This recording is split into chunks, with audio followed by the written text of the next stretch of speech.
dari Gani dan juga Mas Eko, tapi kita mau ke Mas Eko lagi. Beberapa waktu yang lalu kita menemukan satu postingan dari seorang Mas Eko Patrio. Ntar boleh cerita sama kita apa maksud dari postingan ini ya? Apa? Ciri-ciri mulai menua, malam mingguan kita berdua aja, anak-anak udah punya kesibukan sendiri. @Fiona Rostalina. Enak dong. Nikmati berdua sedih anak. Tuh, terima kasih Mas Eko kemana sudah. Oh iya, assalamualaikum. Gak usah emosi, berapa harga? Gimana tuh Mas Eko? Enak banget dong Mas Eko, honeymoon terus dong berdua. Ya, justru Mas Eko, kalau honeymoon tuh gimana ceritanya rumah segede itu berdua aja? Iya. jadi gini, dulu itu mau klarifikasi itu dulu. Justru sedih itu. Itu dalam kondisi sedih. Jadi anak-anak tuh sekarang udah mulai dewasa. Iya. Dia punya teman sendiri, dia punya kehidupan sendiri.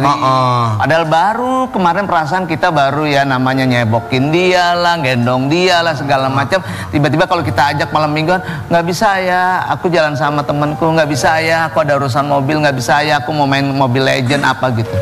Akhirnya kita berdua aja. Ya udah. Akhirnya diambil hikmahnya, ya udah kita berdua kita nikmatin lagi, ketemu lagi, ya pacaran lagi.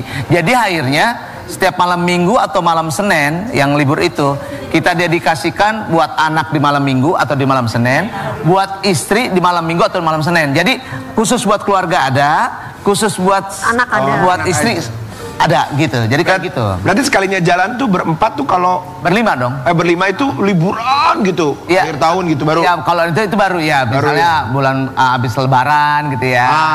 Atau misalnya karena liburannya tuh ragam tuh di bulan Juni tuh biasanya. Pas liburan bareng-bareng itu kita pergi, kita jalan. Ya tapi sedih sih sebenarnya. Ya pasti orang tua akan merasakan momennya Mas Eko seperti sekarang ya. Iya pasti. Lama-lama waktu bersama dengan anak itu pasti akan hilang sedikit demi sedikit. Tapi kita berharap semoga anak-anaknya nggak lupa waktu untuk orang tua. Insya Allah benar ya. Anak-anak. Pokoknya Mas Eko sama anak-anak dan juga Mbak Fiona semoga sehat selalu. Selalu dilindungi. Tetap di sini karena ada bintang tamu lagi yang. Tuh ya. Kalau presenter puluhan tahun tuh refleks. Jiwanya keluar. Dia tahu. Gua ambil kursinya di Senayan dah. Iya. Tukerannya. Kita akan hadirkan bintang tamu lainnya. Kan buat bener Sobat kan, gue Ambiar. tahu. Yang satu ini kita tahu bahwa sudah diputus bercerai bersama dengan sang mantan suami, tapi sampai dengan sekarang masih terus berlanjut. Kemarin ada tuntutan tentang nafkah anak, kemudian juga sekarang yang kita tahu bahwa sang mantan suami melaporkan sang mantan istri dengan kasus dugaan illegal access. Dan kabarnya sang mantan istri kemarin ketika press conference juga dia pastinya kaget apa yang sebenarnya terjadi dan kenapa mantan suami melakukan hal ini. Kita mau lihat dulu cerita yang satu ini. Iya. Nara, kita sampai dengan sekarang nggak akan pernah bilang bahwa kita semua di sini prihatin bahwa sampai dengan sekarang masih terus berlarut-larut ya. Dan sekarang Virgun melaporkan kamu dengan dugaan illegal access. Ya. Itu tuh sebenarnya pelaporannya tuh kapan sih? Apakah di saat kalian masih dalam proses perceraian atau setelah digugat, setelah diputus bercerai sama hakim pengadilan agama? Aku nggak tahu pasti ya. Kayaknya kalau dari pengakuan dia bilang laporan itu tuh udah dari lama. Berarti kan selama masa proses perceraian ini belum turun keputusan pengadilan. Berarti dia udah buat laporan itu gitu. Oke. Tapi gak ada panggilan dari pihak kepolisian kepada kamu kalau memang laporannya itu sudah berlangsung begitu lama? Enggak sih, enggak ada penjelasan seperti itu. Cuman aku berdasarkan dari pengakuan Virgon juga. Oke. Dugaan illegal access ini saat kamu mengakses handphonenya, kemudian mencari tahu apa yang terjadi antara dia dengan orang lain gitu ya? Jadi kamu menunjukkan SMS-nya itu kepada orang lain atau kepada umum gitu? WhatsApp gitu kepada jadi posisinya itu, izin aku jelasin ya kronologi. Posisinya itu adalah kita lagi berdua di kamar, dan itu dia baru pulang dari luar kota dan dia mau nunjukin bukti-bukti itu secara sukarela. Dia kasih lihat ya, aku kan buka ya aplikasi apa aja tuh, WhatsApp lah, segala macam, Telegram, dan ada satu chat Telegram itu yang sudah deleted account. Ya pembahasannya yang tadi yang udah tersebar itu, terus aku foto pakai HP aku gitu. Kemudian kamu posting di media sosial kamu? Iya. Okay. Tapi aku di situ kan nggak ada, dalam chat itu tuh tidak ada nama pengirim dan penjelasan ini siapa gitu, dari siapa untuk siapa. Aku tag ke ke Virgon Jadi karena kamu nggak nge-tag ke siapa-siapa. aku nge-tag ke Virgon karena minta klarifikasi dari dia. Oh, berarti memang kamu nge-tag Virgon posisinya saat itu Iya, ya? karena kan saat itu dia pergi dari rumah, dia nggak ada kabar, hilang. Inara bukannya sudah berbaikan ya antara kamu sama Virgon ya? Apa? Sudah berbaikan. Sudah berbaikan gitu sayang. Gimana ya? Biasa aja. Biasa aja, berarti masih belum? Asumsi saya masih belum? Kalau kamu bilang biasa aja? Iya, kurang lebih lah. Oke, kalau lagi ketemu gitu ngomongin tentang yang illegal access ini nggak sih? Pernah dibahas Pernah nggak? dibahas nggak? Enggak. Sama Enggak, sekali. sama Jadi kamu Makanya aku kaget. cuma tahu adanya pelaporan aja. Iya. Oke, Makanya baik. ini juga pemberitahuan buat masyarakat gitu untuk lebih berhati-hati lagi bahwa siapapun itu individunya kalau kita menunjukkan SMS di sosial media itu Betul. ada pasalnya, ya. Dan seperti saat ini yang mungkin dialami oleh Kak Inara yaitu illegal access. Gimana kamu menghadapi ini sebenarnya izin aku jelasin. Iya. Kalau aku kan konsultasi juga ke kuasa hukum aku dan saksi ahli ya istilahnya. Dan penjelasan dari mereka itu bahwa pasal itu sebenarnya gak gitu masuk karena data pribadi itu kan yang berkaitan dengan identitas diri orang, entah itu Misalkan menyebut namanya gitu. iya, nama sesuai KTP-nya, nomor KTP, nomor paspor atau apapun itu. Sedangkan dalam isi chat itu kan nggak ada.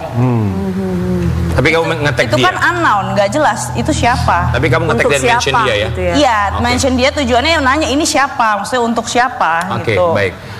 Kita berharap semoga kasus ini cepat selesai, bisa Iya. menemukan titik tengahnya. Inara, tapi kita juga mau kasih lihat ini ada satu artikel. Sekarang Starla umurnya sudah berapa tahun? 8. 8 tahun. Kita mau kasih lihat yang satu ini ya. Virgon beri pesan ke Inara, aku nggak bisa jawab kalau anak tanya kenapa ibunya di penjara padahal ayahnya yang salah. Tanggapan kamu? Ya dia aja nggak bisa jawab. Apalagi aku. Inara, Starla kan umurnya 8 tahun ya? Terakhir kamu cerita ke sini tuh bahwa Starla tuh nggak tahu apa-apa ya? Kamu nggak cerita. Kamu cuma bilang papanya kerja gitu aja kan? Menurut kamu sebagai seorang ibu, feeling seorang ibu, Starla tahu nggak sih? Kalau mengenai konflik antara mami sama dedinya pasti dia tahu karena memang terang-terangan dedinya kan setiap kali kita ada konflik itu kayak nggak mau nggak bisa menahan diri untuk kita discuss berdua di kamar gitu secara private, pasti nggak sengaja pasti ada depan anak, depan ART kayak gitu. Aku kan gimana ya, kok kayak nggak ada harga dirinya aku nih sebagai seorang ibu dan sebagai seorang istri gitu, juga sebagai seorang bos juga kan di hadapan ART-nya gitu, kayak ya gitu deh, nggak ini. Jadi akhirnya mau nggak mau ya anak-anak terutama Starla akhirnya tahu gitu bahwa oh mami sama Dedi lagi ada konflik. Cuman yang dia udah tahu kita udah baikan gitu, karena kan waktu tahun baru kemarin kita ngumpul kan, jadi dia mikirnya oh mami sama Dedi udah baikan. Maksudnya ini aku ngejaga untuk tumbuh kembang psikologinya anak gitu, supaya dia tahu bahwa oh ketika ada masalah harus segera diselesaikan nih, harus ada ujungnya gitu, jangan sampai berlarut-larut. Tapi kan kenyataannya, meskipun kenyataannya nggak seperti itu. Dengan pelaporan Virgon, dugaan ilegal akses, ketakutan terbesar kamu sekarang apa? Apa ya, awalnya memang aku takut dipisahkan sih dari anak-anak, di penjara, kemudian mau nggak mau secara terpaksa terpisah dari anak-anak.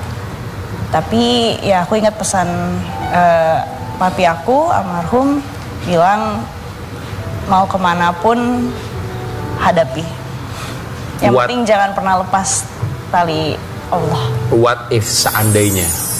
Tapi kita berharap itu tidak terjadi, karena kita juga sangat menyayangkan apabila ada ibu yang terpisah dari anaknya. Apa yang akan kamu lakukan? Gimana nasib anak-anak? Pasti kamu juga sudah ada proyeksi ke depannya. Kalau hal buruk terjadi. Anak-anak sih memang dari kesepakatan kita, dari sebelum kita pisah ya, dari sebelum kita huru hara, memang udah sepakat sama dedinya anak-anak bahwa kalau terjadi ada apa-apa sama kita berdua, anak-anak mau kita titipkan ke kakak aku, Drian. Sudah ada rencana seperti itu ya? Ya. Tapi sekali lagi kita berharap bahwa tentu saja anak-anak tidak menjadi korban harus dipisahkan dari kedua orang tuanya. Buat Inara, ini juga yang terjadi antara kamu dan juga Virgon, bahwa akhirnya kamu mendapatkan royalti lagu. Kita mau kasih lihat yang satu ini, kamu boleh tanggapi. Inara Rusli buka pintu negosiasi ke Virgon. tentang royalti lagu. Akhirnya berapa lagu royalti yang kamu dapatkan putusan dari majelis hakim? Berapa lagu ya? Total mungkin kurang lebih 5 ya. 5 lagu. Inara, apakah kamu masih membuka kemungkinan-kemungkinan yang mungkin juga bisa tentunya Virgon rasakan manfaat dari lagu yang memang dia ciptakan, dia nyanyikan? Jadi kenapa hakim bisa memutuskan bahwa royalti itu akhirnya dibagi dari bagiannya Virgon, 50% dari bagian Virgon untuk aku, karena royalti dari lagu-lagu ini kan tercipta selama masa karir solo dia, solo karirnya dia, dan solo karirnya dia ini start 2 tahun setelah pernikahan kami, bukan sebelum pernikahan. Oke. Jadi lagu-lagu selain dari lagu solo karirnya dia, lagu-lagu bandnya dia itu nggak masuk. Oke, hanya yang solo ya? Ya, karena itu kan bukan bagian dari Harta Gono Gini. Kenapa yang solo ini bisa masuk ke Harta Gono Gini? Karena terciptanya setelah 2 tahun pernikahan. Tapi kalau boleh tahu berapa nominal royaltinya saya? 50% yang aku tahu, pokoknya 50% dari hasil pendapatan Virgon. Per lagu? Iya, per atau lagu. keseluruhan? Lagu. Iya. Total 5 lagu? Iya. Oke, baik. Inara, kita juga mau kasih lihat ini yang terjadi dari putusan hakim bahwa tentang nafkah ya. Kamu mintanya berapa, putusan hakim ternyata lebih besar, sementara kemampuan Virgon juga yang dia bilang tidak sampai segitu. Kita mau kasih lihat dulu ya. Kamu meminta 55 juta per bulan. Majelis hakim memutuskan 75. Dia mengirim 15 sampai dengan 20 juta. Iya. Ada bentuk protes dari Virgon sendiri nggak dengan kesepakatan yang sepertinya berbeda dengan keinginan kamu, apalagi putusan majelis hakim yang begitu tinggi dibandingkan dengan yang dia kirimkan sebelum-sebelumnya? Protes secara lisan sih nggak ada, cuman ya dengan dia mengajukan banding juga itu kan udah merupakan suatu protes ya, tapi kan lewat ranah hukum dan ya pada akhirnya banding dia kan juga nggak dikabulkan sama pengadilan gitu. Terus, tapi tetap maksudnya tuh disiplin setiap bulannya tetap ngasih walaupun tidak sesuai nominal yang diinginkan oleh pihak pengadilan. Ya, ngasih. Alhamdulillah masih ada kesadaran lah untuk kasih anak-anak. Ya bersyukur alhamdulillah ya kan. Maksudnya mungkin kan namanya kerja di dunia entertain kan kadang mungkin lagi rame atau mungkin pas lagi sepi ya kan. Aku sih paham ya kalau misalkan penyanyi itu pasti penghasilannya nggak tetap, kayak tergantung panggilan on air dan off airnya, terutama off airnya.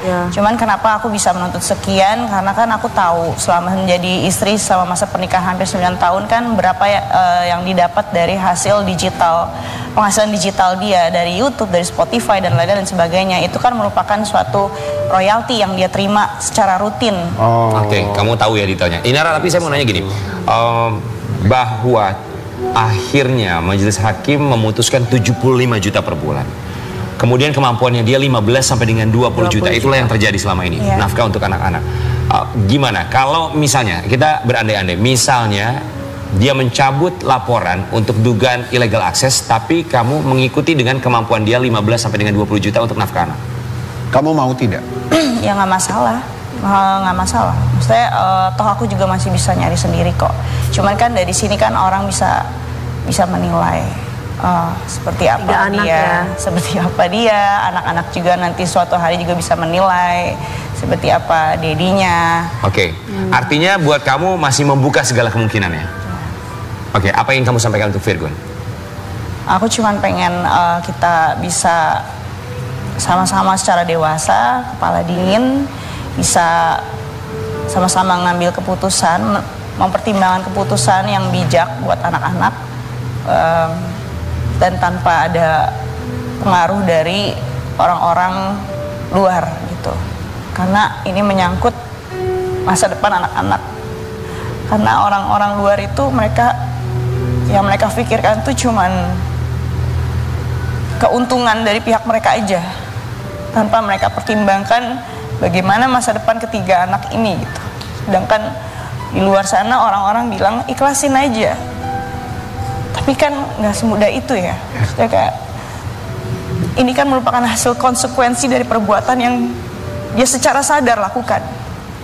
Jadi harusnya ini orang-orang, terutama para wanita di luar sana yang sudah menikah, harusnya bisa saling support gitu loh, untuk bahwa ini benar, tindakan ini tuh benar, bahwa kita harus mendorong orang, terutama laki-laki, untuk bertanggung jawab bertanggung jawab atas segala keputusannya yang dibuat itu.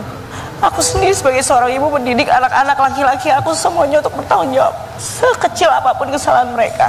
Supaya apa? Ketika mereka dewasa, mereka sadar apa yang mereka lakukan dan konsekuensinya gitu. Dan gak begitu aja ngelepas tanggung jawab dan melemparkan kesalahan itu ke orang lain. Jadi semua ini tuh saling sinkronis gitu, saling berkaitan. Kalau misalkan aku ngebiasain kayak begitu, jadinya nggak bertanggung jawab, apa nilai-nilai moral apa yang bisa kita tanam ke anak-anak, terutama anak laki-laki kita. Itu aja, makasih. Anak-anak lagi sakit ya? Dari subuh aku tadi udah hektik banget nganter anak-anak. Halo, assalamualaikum Gede. Papanya sudah datang? Kemarin dedinya datang. Cuman sebentar doang mampir, habis itu pergi lagi. Aku pikir anak-anak langsung mau dibawa ke rumah sakit, cuman mungkin dia nggak sempet. Akhirnya anak-anak tadi panas lagi berduaan, Abang Amali yang nomor 2 sama 3. Ya udah mau nggak mau aku pagi-pagi harus bertolak ke rumah sakit kan, ke UGD dulu, urusin administrasinya seperti apa, baru aku bisa tinggal ke sini. Tadi sampai naik ojek karena ngejar waktu macet kan. Mobil aku juga plat ganjil. Jadi nggak bisa. Terima kasih banyak sudah menyempatkan waktu datang pagi-pagi Ambiar. Inilah kita berharap semua untuk proses yang dijalani sekarang ini bisa berakhir dengan tidak menghabiskan waktu dan juga energi. Amin, dan masing-masing bisa mendapatkan apa yang diinginkan, titik tengah antara keduanya. Karena bagaimanapun kalian adalah orang tua dari anak-anak yang sekarang sayangnya memang sedang sakit ya. Kita berharap semoga kedua anak kamu juga segera diberikan kesehatan kembali. Kita akan kembali sesaat lagi hanya di Pagi-Pagi Ambiar.